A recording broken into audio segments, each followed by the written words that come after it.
everyone, welcome to another Minecraft Snapshot video. This is 20W45A, it's the first snapshot for 1.17, the Cliffs and Caves update, which should be coming next summer, I think. I'm trying something different here, using my voice instead of the captions, let's see how this goes. So, the first new addition is the Amethyst Block.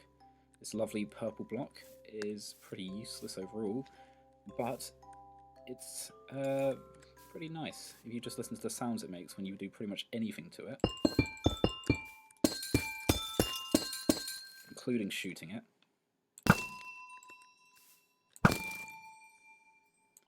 I do really like that sort of twinkling sound. Yeah, you hear that there? It's very nice. And when you walk on it, it's nice too.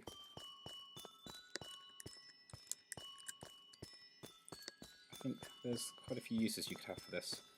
A nice musical path through your town.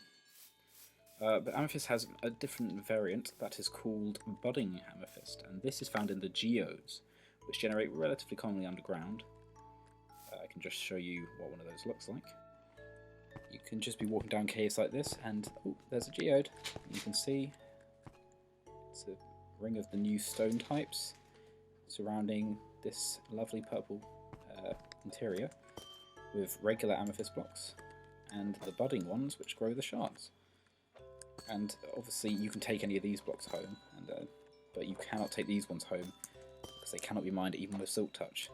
So if you want to farm these, you have to remember the location of this geode and come back to it. Alongside those, they are these new types of stone. We've got tuff and calcite, and they form the outer shell of the geode. But otherwise they seem to be just types of stone. These blocks are the only blocks that these amethyst clusters grow on. If we set the speed up, the tick speed, you'll see them growing in their 4 stages. They have a small bud, a medium bud, and they have a large bud, and finally a cluster. I'm not sure if we're going to see those. Come on. Yeah, there's the medium one. They can grow on any block, on any side of this block that's next to air or water. Yes, they do grow underwater, although it seems to be a little bit slower perhaps. And there we go, I think that's a fully grown cluster. Now, we put this back to normal. I hope that's a fully grown cluster. These can be mined with an iron pickaxe to get amethyst shards. But they need to be fully grown. If you mine them when they're not, nothing drops. Apparently, when you use Silk Touch, you're supposed to be able to pick these up. But I've found that that doesn't seem to work right now, unless they're a full cluster. If it's a fully grown cluster, then yes, you can use a Silk Touch on it. So that's very interesting. Moving on, the next feature is the bundle.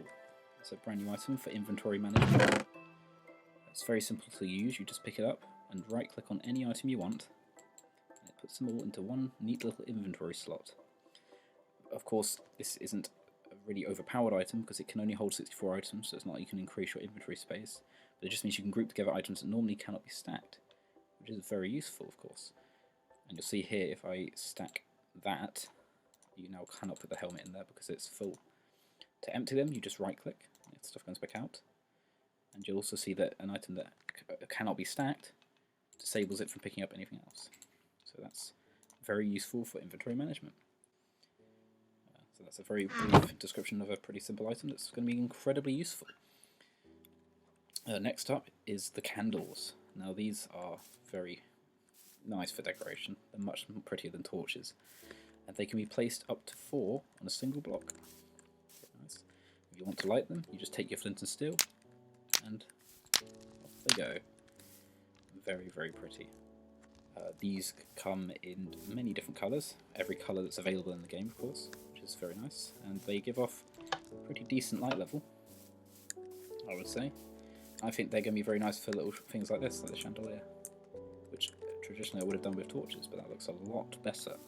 Anyway, they can also be placed on cakes to make birthday cakes, which is very sweet. Any colour can be placed on them. You can only place one though. If you try and place more, you just start eating the cake.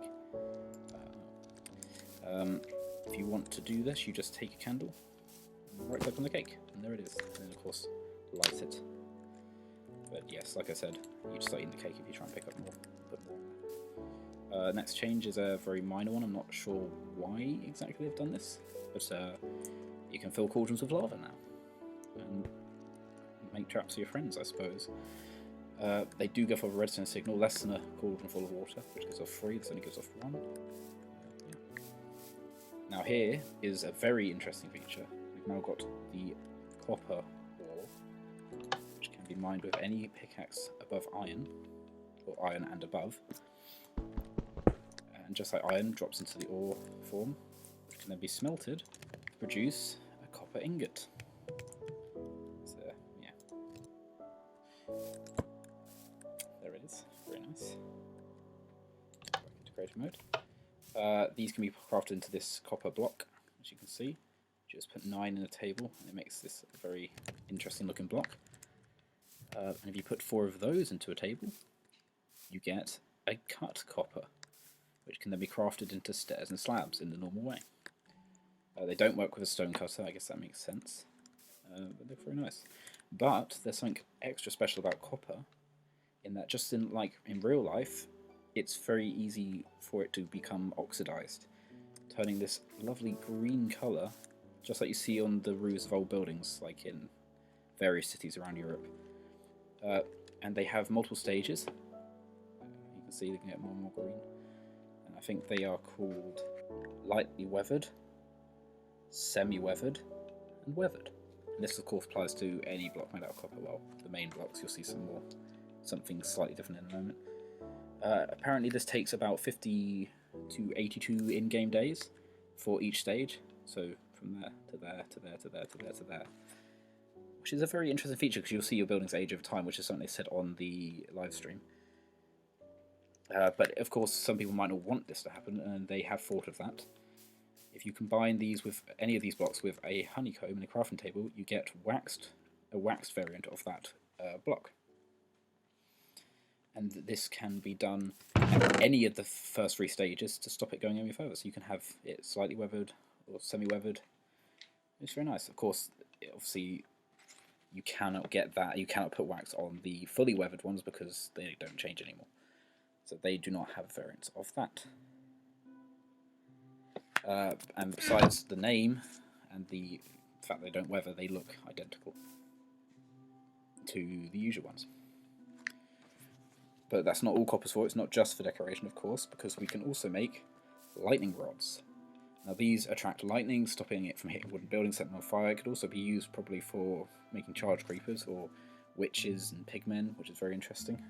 I couldn't get any natural lightning spawns. What I'm going to do is that doesn't seem to count if it actually gets struck. It's supposed to go for like a redstone signal, but you can see that one doesn't.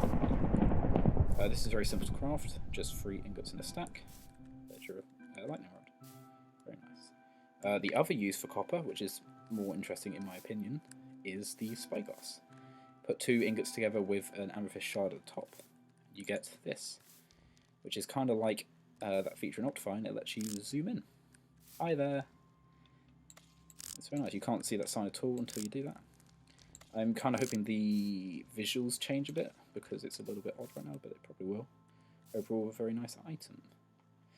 Moving swiftly on, we have a new type of glass.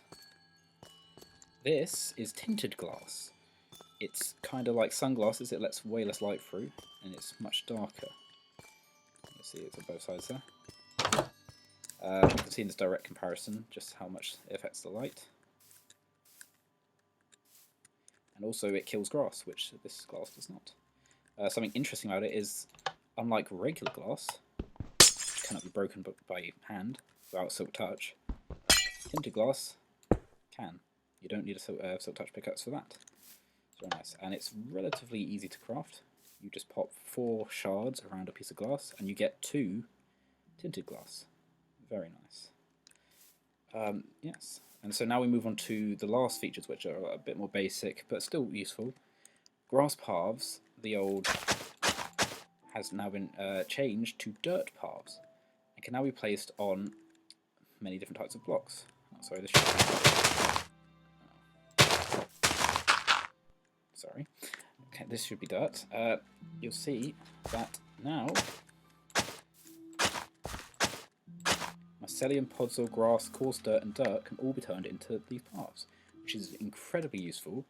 I've been playing a survival server with my friends, and every time we've had paths like this, and I've spent so much time waiting for grass to spread onto a little bit, so it's very useful that I can now just do it to the dirt, just like that. Very, very useful. I'm liking that. And then the final feature is an interesting one, in that rails are no longer destroyed by water, and can be waterlogged, and minecarts can travel across them. Not entirely sure why they've done this, just like with the lava cauldrons, of course, but it does slow the minecart down. I guess it's quite a useful feature, especially not having your rails pop off when the water goes through it anymore. But you'll see that it does slow it down a little bit, which is, again, very, very interesting. And, yeah, that's that. Thank you very much for watching. I hope I didn't bore you with my voice. This is a very different setup for me, but I think it worked quite well. And hopefully I'll see you next Snapshot. I'm actually very hyped for this update. A lot more than I have been for the past few years of updates, hence why I stopped making videos. But yeah, I'm excited to get back into it. See you later.